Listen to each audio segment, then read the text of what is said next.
Hi everyone, this is Meghun and welcome you all to my YouTube channel Study Simplified. So today we are going to start with our next question paper. So let us discuss the first question. So this is the first question given here. In the event of dissolution of partnership firm, the order of payment of losses including deficiency of capital shall be. यानी कि जब भी किसी firm का dissolution होता है तो वो किस तरीके से पेमेंट यहाँ पे की जाती है उसका ऑर्डर क्या है। ठीक है, और ऑर्डर किसके लिए पूछा गया? The order of payment of losses including deficiency of capital shall be. तो क्या किया जाएगा?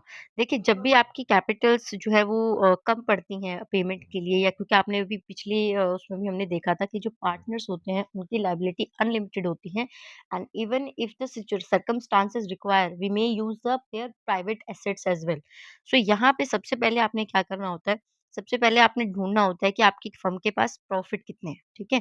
जो भी प्रॉफिट होते हैं पहले आप उन्हें यूटिलाइज़ करते हैं किसी भी पेमेंट के लिए, किसी भी लॉस के लिए, किसी भी डेफिशिएंसी के लिए।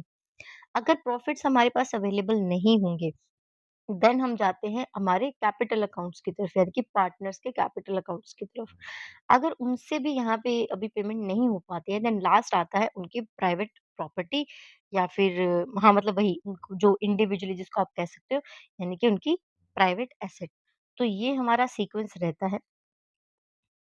तो अब देख लेते हैं एक सीक्वेंस आपका कहाँ-कहाँ अप्लाई हो रहा है। तो सबसे पहले तो हमें देखना होता है प्रॉफिट। सो प्रॉफिट आपको मिल रहा है ऑप्शन नंबर ए में और ऑप्शन नंबर डी में, ठीक है? उसके बाद हमें चाहिए होता है पार्टनर्स की कैपिटल।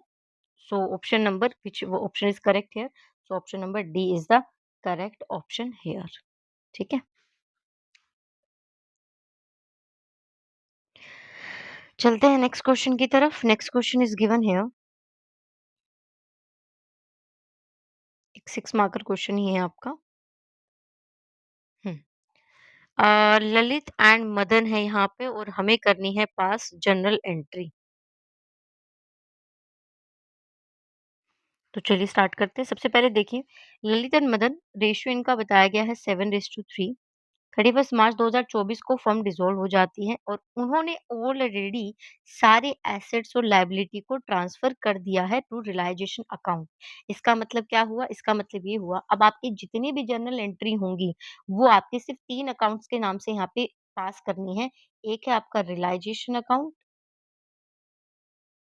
और है आपका पार्टनर्स कैपिटल अकाउंट,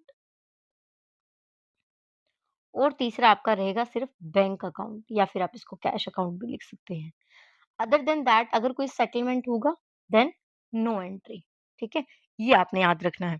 तो चलिए स्टार्ट करते हैं। सबसे पहले the firm had a stock of 2 lakh, 40% of this stock was taken over by creditor in full settlement.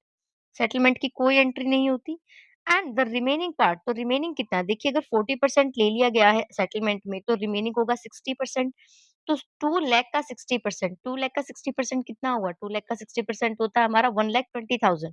1,20,000 को बेचा गया है लॉस ऑफ 10%।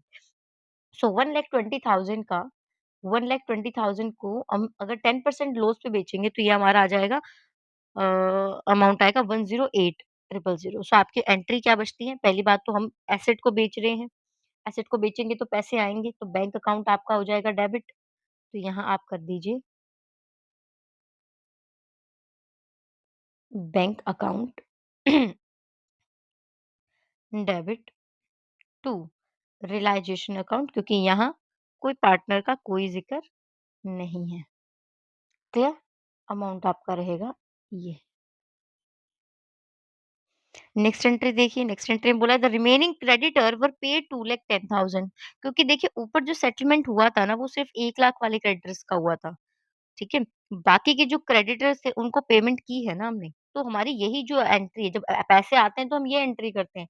तो अगर आप पैसे हमें पे करने पड़ जाएँ तो इसकी रिवर्स एंट्री हो जाएगी। तो आपकी एंट्री यहाँ पे क्या रहेगी? Your entry will be realisation to partner, sorry cash, realisation account debit to bank. ये आपकी एंट्री हो जाएगी यहाँ पे। अमाउंट कितना दिया हुआ है? 2,10,000।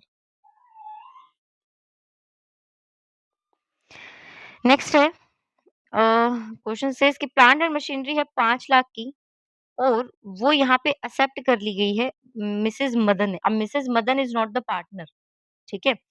उनका सेटलमेंट किया है 5,40,000 के लोन का। तो ये तो सेटलमेंट है, सेटलमेंट के लिए नो एंट्री अगेन। तो थर्ड के लिए आपका आंसर क्या आएगा? No entry. फोर्थ की तरफ आते हैं। फोर्थ में लिखा है कि जो डेटर्स हैं आपके 3.5 लाख के, उनको बेच दिया गया है एक डेट कलेक्शन एजेंसी को, जिन्होंने थोड़ा कमीशन अपना यहाँ पे लिया। तो को कमीशन लेना है तो मतलब हमें बेसिकली हमें अगर 3.5 लाख के हमारे डेटर्स हैं तो उसमें से 25,000 रुपए तो हमें नहीं मिलने वाले, क्योंकि वो आपके चले गए हैं कमीशन के लिए। तो आपने यहाँ पे पैसे जो आने वाले वो एंट्री करनी है। So bank account debit to realisation. In case ना आपको ये एंट्री नहीं समझ में आती और आप क्या करते हो, इसकी अलग एंट्री करते हो और इसको ऐसे एक्सपेंस ट्रेड करते हो, तो भी आपकी एंट्री गलत नहीं होगी, ठीक है? आप चाहो तो 2 अलग-अलग एंट्री भी कर सकते हो, क्योंकि वो रिवर्स में रहेंगे एक-दूसरे के, तो नेट अमाउंट हमारा 3,25,000 ही आता है। नेक्स्ट इन्वेस्टमेंट है यहाँ पे 1 लाख रुपए की, जिसको ले लिया गया है पार्टनर्स के through and in their profit sharing ratio. तो आपने यहाँ पे इन्वेस्टमेंट को लिया है, तो क्या हम इन्वेस्टमेंट का अकाउंट रेज़ कर सकते हैं क्या? नहीं कर सकते, क्योंकि हमने ऑलरेडी उनको क्लोज़ कर दिया है। तो यहाँ पे आपका अकाउंट जो यूज़ होने वाले हैं वो सिर्फ़ कौन से रहेंगे? रियलाइज़ेशन और पार्टनर्स। तो आप यहाँ लिख दीजिए नाम क्या है पार्टनर्स का? Lalit and Madan. So Lalit capital account और Madan's capital account debit to realisation, क्योंकि अब हमारे पास कोई एसेट नहीं है।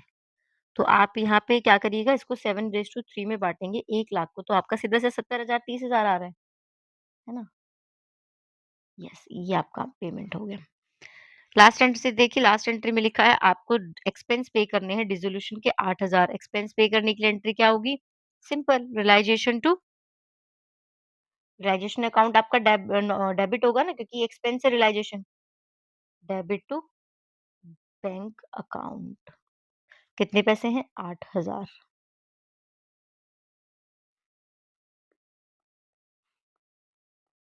ये आपका आंसर यहाँ पे एंड होता है, ठीक है? तो इस चैप्टर से सिर्फ इस वाले क्वेश्चन पेपर में सिर्फ 2 ही क्वेश्चन गिवन थे इस चैप्टर से। So this is all for the day. मिलते हैं आपसे नेक्स्ट वीडियो में। Thank you and have a nice day.